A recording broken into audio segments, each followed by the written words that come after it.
This is a very small property, Mr. Mendez. Are you sure this is where you want to build your next high-rise condominium? Yes, Helena. That's a very prime location. Maraming Filipinos ang gustong tumira sa district na yan. Pero maraming mga informal settlers na nandito. Kaya nga pinapunta kita dyan. I-survey mo, kausapin mo ang leader nila para umalis. Matagal ko nang nabili yung property na yan and it's high time na umalis na sila dyan. At kapag nagawa ko, Di mo laking bonus for you, Helena. okay, consider it done. Goodbye, Mr. Mendez. Tatambak mo saan? Meron tayo. Ano ma'am? Di ka pa bababa? Kanina pa end-rise eh. Magkano ba? 430 po. 430. Mahal naman. Oh, ayan. 300 na lang. Lapit-lapit lang eh.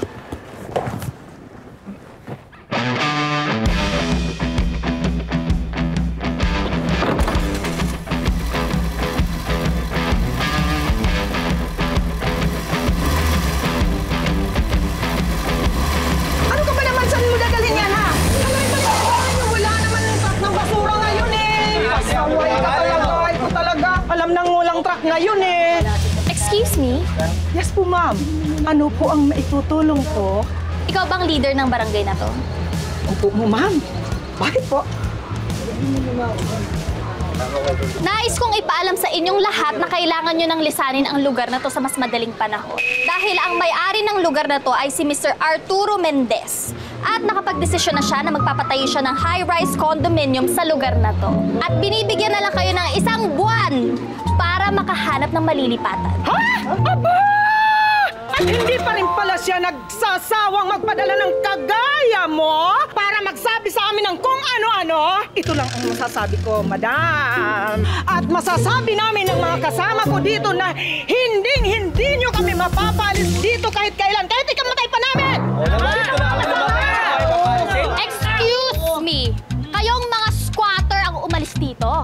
Hindi nyo pagmamayari yung lugar na to. Sino may sabi sa'yo? Oo, amin ito at hindi kami alis dito. Ikaw ang lumayas! Layas! Layas! Hindi mo sa akin mo! Bitawan niyo ang apoy ng babaho niyo! Babaho niyo!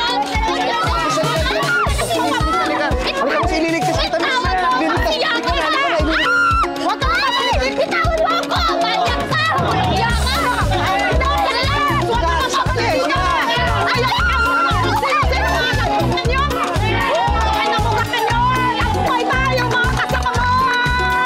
I will sue you! Magbabayad ka sa batas! Let me go!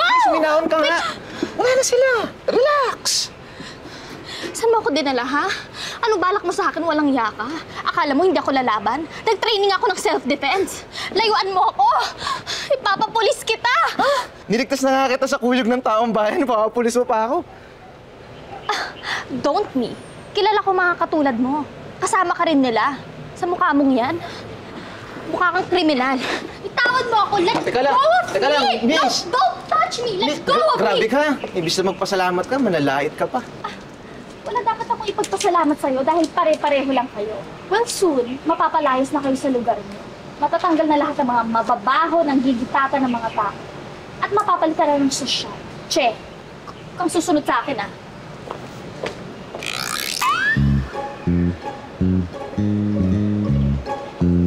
Asan yung sakayan dito? Wala kang masasakyan dito. Gusto mo, atid ka sa sakayan.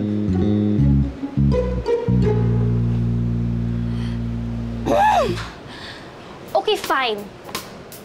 Pero huwag kang didikit sa akin, ah. At huwag mo rin ako kakausapin. I said don't touch me. You're so dirty. Understood? Anad.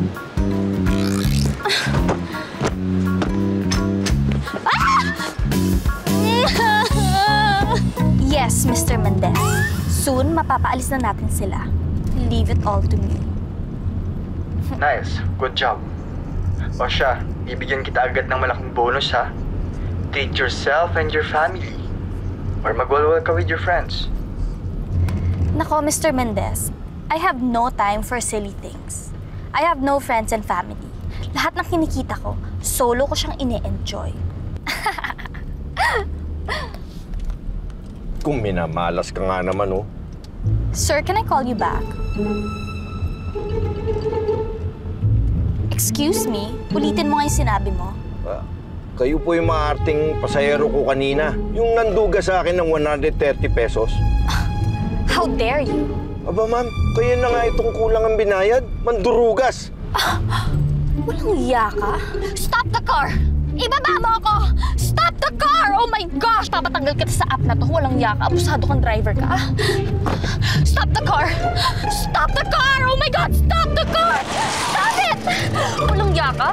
Sisiguraduhin ko na mawawala